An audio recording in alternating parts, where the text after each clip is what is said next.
Oi, pessoal. Sou o professor Josimar e nós vamos continuar nosso curso de probabilidade, né? Mais uma vez com um problema muito interessante. Aliás, esse problema aqui, os historiadores acreditam que tenha sido o pontapé inicial para o estudo de probabilidade, né? Um frade italiano lançou esse problema e a partir dele acredita-se que os matemáticos da época se debruçaram sobre ele e desenvolveram toda a teoria de probabilidade. Começou a desenvolver, né, a teoria de probabilidade. Vamos ver aqui como é esse problema. Ele é conhecido como problema dos pontos.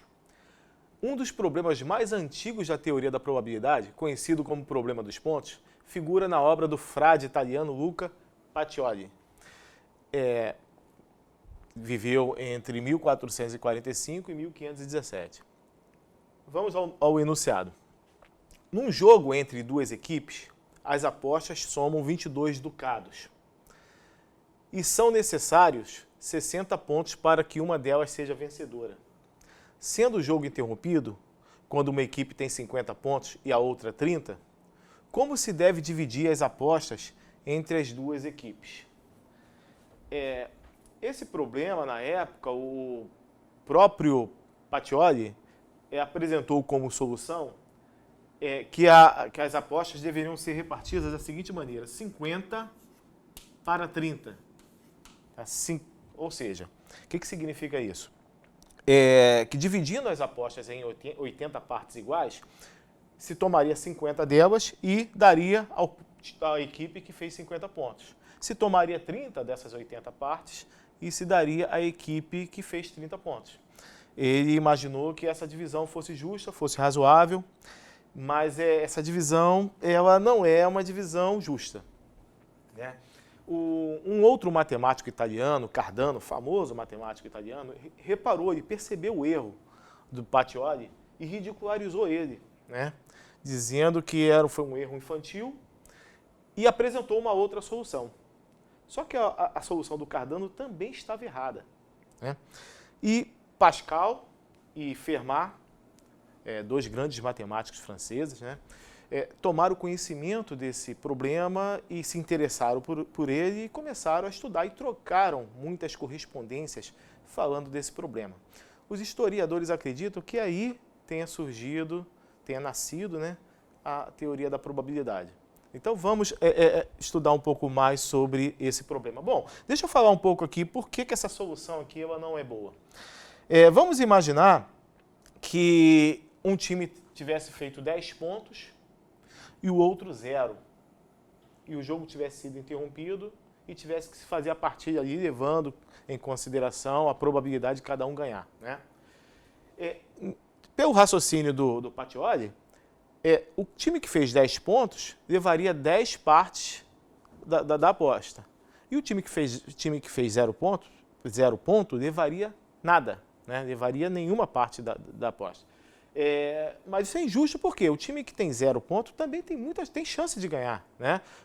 Um time tem 10, o outro tem 0. Esse que tem 0 ainda pode virar o jogo e ganhar, tá? Então esse raciocínio não seria um raciocínio justo, tudo bem? E vamos falar um pouco mais sobre esse problema. Vamos dar uma olhada aqui. O que aconteceu? Fermat e Pascal trocaram muitas correspondências, como eu já disse, e ambos resolveram corretamente esse problema, né? Mas os dois, eles precisaram fazer o seguinte: eles reduziram o problema a uma situação mais simples, eles simplificaram o problema, viram o que estava acontecendo, tiraram dali um modelo para resolver o problema e depois atacaram o problema real, né? O problema original. Eu vou colocar aqui a regra, tá, desse problema. Considere que o jogo seja constituído de etapas independentes, onde em cada etapa só uma das equipes ganha apenas um ponto, né? Qualquer etapa vai ter um ganhador e vai ganhar um ponto só, vai ter só um ganhador. E que ambas as equipes possuem a mesma probabilidade de ganhar cada etapa. Bom, a gente pode pensar aqui que cada etapa pode ser um lançamento de uma moeda, né? Um time fica com cara e outro time com coroa. Seria um modelo aí que iria se adequar perfeitamente à situação, tudo bem?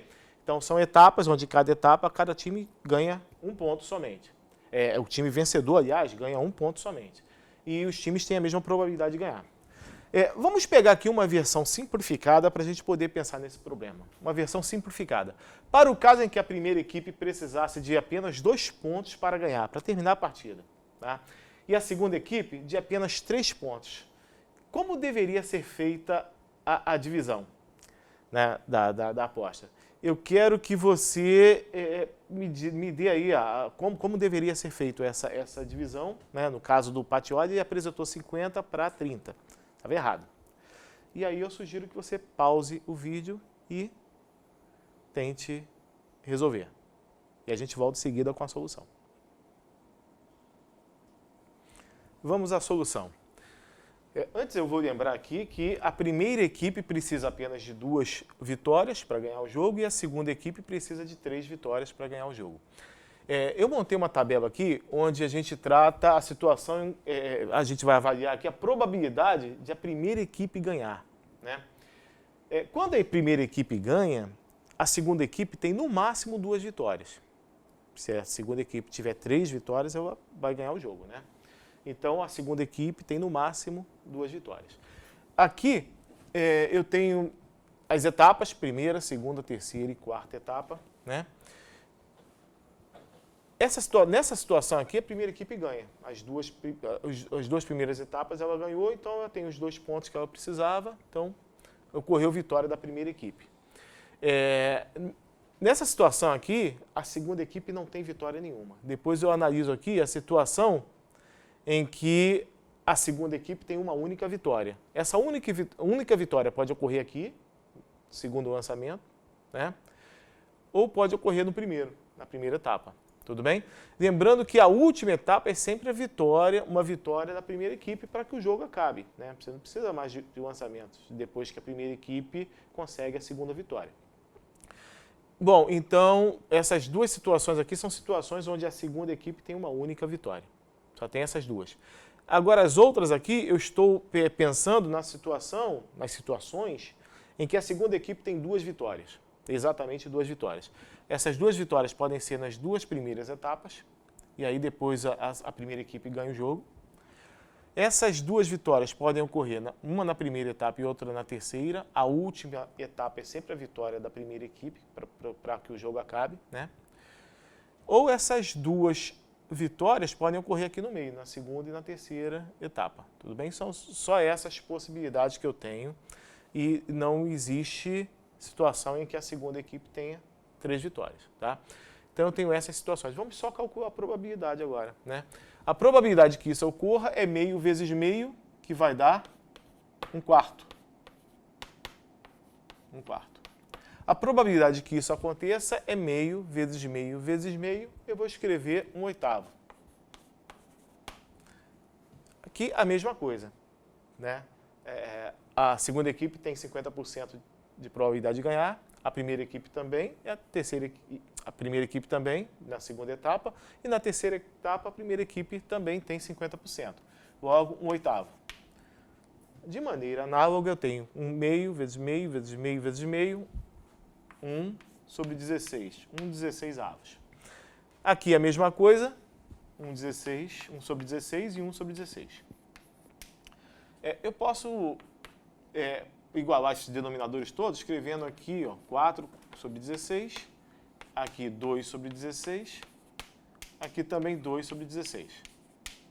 E aí, como eu estou diante do ou acontece isso, ou acontece isso, ou acontece isso, até a última situação, né, e essas situações são todas disjuntas, a gente está diante da regra do ou. Basta somar essas probabilidades parciais. Isso vai me dar 4 mais 2 mais 2, 4 mais 2, 6, mais 2, 8, 9, 10, 11.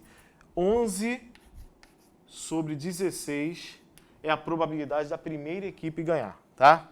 Probabilidade da primeira ganhar. Logo, a probabilidade da segunda equipe ganhar é o complementar, que vai ser 5 sobre 16. Reparem bem que aqui a gente consegue concluir que a partilha, segundo nossos cálculos, deverá ser feita 11 da maneira 11 para 5. Ou seja, dividindo em 16 partes iguais, tomam-se 11 partes e dá para a primeira equipe, tomam-se 5 partes e dá para a segunda equipe. Tudo bem? Então, o problema está resolvido. Vamos a uma abordagem, uma solução mais geral. Aqui eu descrevo todas as possibilidades, tá? Com 4 lançamentos. Bom, primeiro, por que são 4 lançamentos? Por que em 4 lançamentos a gente resolve o problema, a gente encontra o ganhador do jogo? Não precisa de uma quinta, de uma quinta etapa, de um quinto lançamento. Veja bem, no caso limite, a primeira equipe, que precisa apenas de 2 pontos para ganhar, ela pode estar com uma vitória. E a segunda equipe, que precisa de 3 pontos para ganhar, ela pode ter 2 vitórias. Então é possível que com 3 etapas eu ainda não tenha ganhador. Né? É possível que com 3 etapas eu ainda não tenha ganhador. Em mais uma etapa, em mais um lançamento, fatalmente o ganhador vai sair.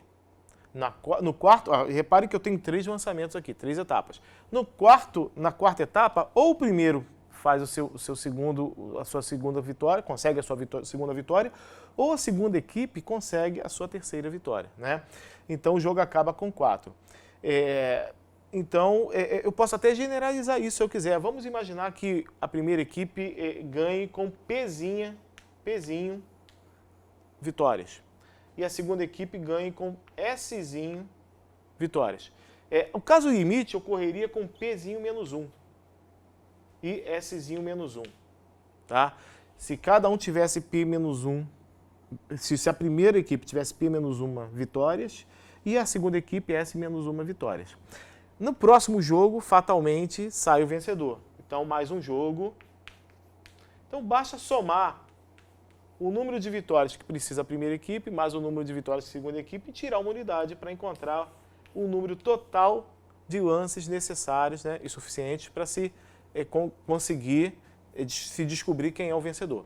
No nosso caso lá foram 4 lances. Por quê? Um precisava de 2, a primeira equipe de 2 vitórias, a segunda equipe de 3, 2 mais 3, 5. Tira uma unidade, 4. Então, com 4 lances, a gente resolve essa situação. Então, aqui a gente tem, ao todo, 16 possibilidades. Né? E eu descrevi todas as possibilidades aqui, ó, de vitórias. A gente pode perceber com facilidade que, em todas as situações em que ocorre 2 vitórias da primeira equipe, são as situações em que ela ganha o jogo. Então aqui, ó, vitória da primeira equipe, vitória da primeira equipe, vitória da primeira equipe, aqui também, ó. Basta que tenha 2 vitórias, né? Pronto, acabou. Então nessas 11 primeiras situações, a gente tem vitória da primeira equipe. Nas outras 5 situações, a gente tem vitória da segunda equipe. Então a gente percebe claramente que 11 para 5, conforme a gente tinha encontrado antes. Né? Agora, uma maneira mais geral de encontrar esse resultado, uma maneira mais forte, seria o seguinte: esse 16, ele surge de 2 possibilidades de vitória para a segunda etapa, para a primeira etapa, aliás, 2 possibilidades de vitória para a segunda etapa, ou a primeira equipe ou a segunda equipe, 2 para a terceira etapa e 2 para a quarta etapa, ou seja, 2 elevado à quarta, né? Que vai ser o denominador dessa nossa probabilidade aqui. 2 elevado à quarta é 16. Né? E o numerador? Vamos ver em que situação a primeira equipe ganha. Ela ganha quando ela tiver 2 vitórias. Então, dos 4 lançamentos, basta escolher 2 para que sejam vitórias da primeira equipe. Dos 4 lançamentos, basta escolher 3 para que eles representem vitória da primeira equipe. Porque a primeira equipe ganha com 2 vitórias, ganha com 3 e ganha com 4. Né? E ganha com 4 também. Das 4 vitórias, combinação de 4, 4 a 4. Né? Fazendo essas contas aqui, a gente vai encontrar combinação de 4, 2 a 2 e 6. Combinação de 4, 3 a 3 é 4. E combinação de 4, escolhe 4, 1. Tudo isso sobre 16. E a gente chegaria ao resultado 11 sobre 16 sem precisar montar a tabela de uma maneira geral, mais geral, né? e poderia ser usado esse raciocínio para se atacar um problema mais complicado, com uma diferença.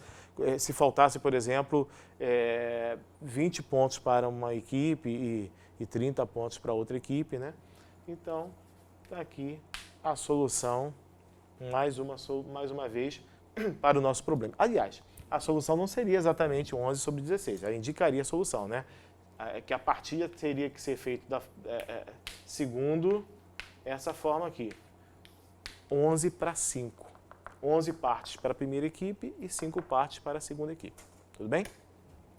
Com isso, a gente resolve o problema. E a gente encerra também essa nossa aula.